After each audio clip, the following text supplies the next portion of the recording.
on the discs again, on the cultivator again. But yesterday morning I went and dug a few potatoes, so here's a video of that now.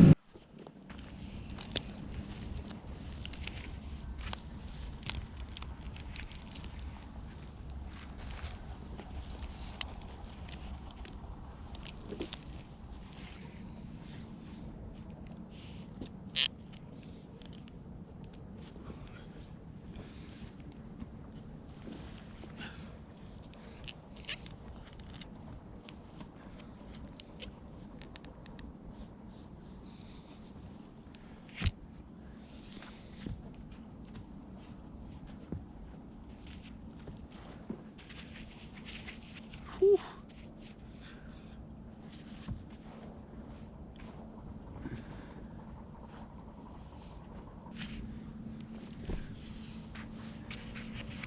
Beautiful. So, just thought I'd come and dig some spuds this morning.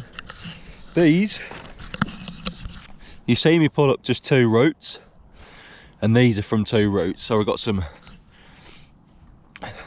good size ones considering the year, some really good size ones, and then we got sort of the average smallish ones. Looks bigger on the camera, but some of these which will still go in a bag, but yeah, these are jacket. These are real good size. It's what we want, a bit of soil on them, a bit of moisture on them, so they don't bruise. That's going to be the challenge this year, because it's so dry. You're not going to get the soil sticking to the potatoes to help them not get bruised. We shall see. So let me know what you think in the comments of them potatoes. But nevertheless, it's a pretty cold morning. I've actually got the heating on in here. Yeah, would you believe it? Cold morning, and like I said, I got the cultivator on the back because I'm just going to go over a stubble field again. There's a lot of straw on it, and if I did subsoil it, it might bung up with a subsoiler. It's not really grown up that green neither, so I thought I'd just give it another till again. By the time we've picked potatoes, got them in the shed and start bagging and want them thinking about doing some drilling, it should be grown up green, and got the volunteers and that growing, and we should be out of drilling. That's the plan. I went and dissed over this little 7 acre that I'm just about to go past that's coming potatoes again, because I need to subsoil that. You know, it's your job to know what to do really. Do you over-till a field, but I don't want it looking a mess when you drill it with a load of straw on it. That's the last thing I want. So there is the field that I went over again, and that will do the same sort of job on this field that I'm just about to go and do, and that's beautiful. That will be subsoiled and then be ploughed anyways, because it's coming takes. But this week, tomorrow, we've got the red tractor person coming to assess the farm and assess Dad, basically.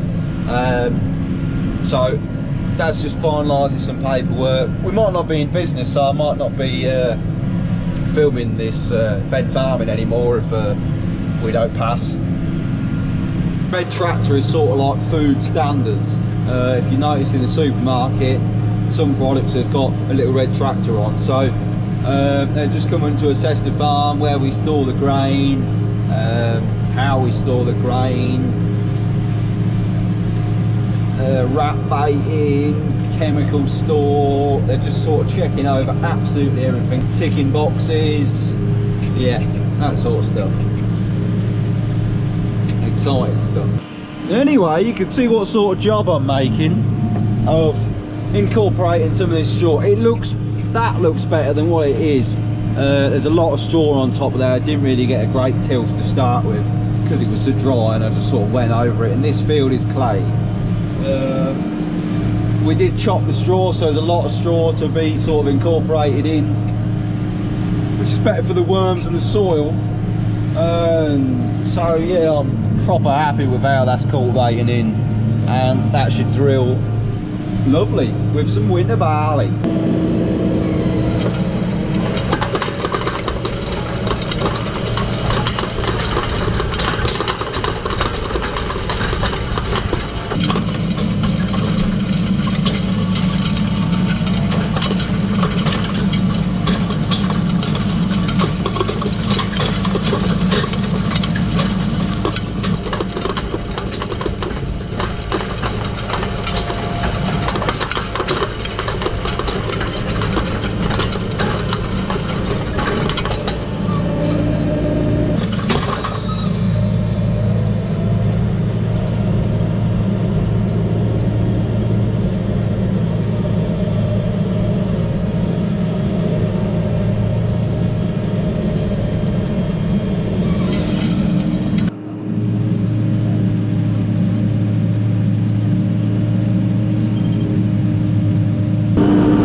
It's another cultivating video, I know, but something special in the next video. Something a little bit special. We are ripping the telehandler to bits. Well, not to bits, but instead of upgrading it for a newer one, all that expense, this, that and the other, she runs perfectly fine. But we had agri-men, we had Michael come out the other day and had a look around it and see what needs doing to it. So we're going to spend a bit of money on it and upgrade a few things on it and mend a few things on it. So we got Michael from agri-men coming out, and we've got to take the front axle off because the brakes are binding in the front axle. So probably, if you've noticed in previous videos where we've been loading lorry and bits like that, it makes a noise when you hit the brakes when you're under load. That's the brakes binding.